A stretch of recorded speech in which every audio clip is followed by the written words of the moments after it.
রামায়ণ, মহাভারত, পুরাণেও এমন অনেক নজির আছে।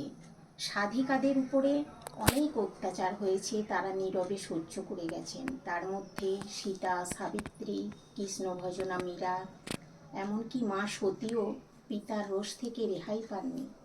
সেই পরিপ্রেক্ষিতে কবি রবীন্দ্রনাথ ঠাকুরের পূজারিণী কবিতায় একজন বুদ্ধদেবের সাধিকার কী পরিণতি হয়েছিল, এটাই তিনি তাতে ফুটিয়ে তুলেছেন।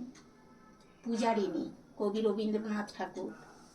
সেদিন শারদ দিবা অবসান, শ্রীমতী নামে সে দাসী, পুণ্য শীতল সলিলে নাহিয়া, পুষ্প প্রদীপ থালায় বাহিয়া, রাজ মহিষীর চরণে চাহিয়া, নীরবে দাঁড়ালো আসি।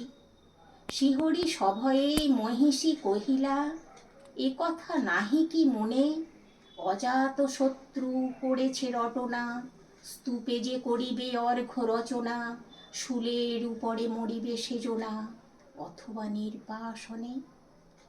সেটা হতে গেল চলি ধীরে বধূ অমিতার ঘরে, সম্মুখে রাখিয়া স্বর্ণ মুকুট, বাঁধিতেছিল সে দীর্ঘ চিকুর, আঁকিতেছিল সে যত্নে সিঁদুর, সীমন্ত সীমা পরে।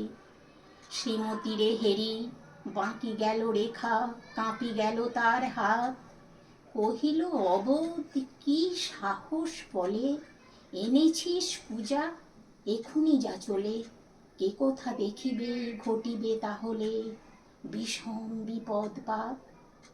অস্ত রবির রশ্মি আভায় খোলা জানালার ধারে, কুমারী শুক্লা বসি একাকিনী, পড়িতে নিরত কাব্য কাহিনী, চমকি উঠিল শুনি কিঙ্কিণী, চাহিয়া দেখিল দ্বারে।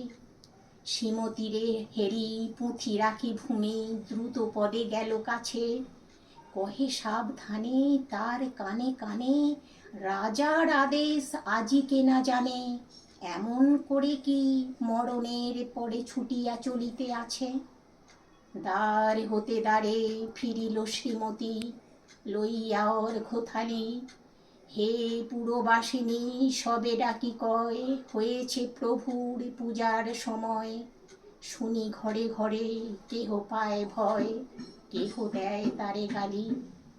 দিবসের শেষ আলোক মিলালো, নগর সৌধ পড়ে, পথ জনহীন আধারে বিলীন, কল কোলাহল হয়ে এলো ক্ষীণ, আরতি ঘণ্টা ধ্বনিল প্রাচীন, রাজ দেবালয় ঘরে।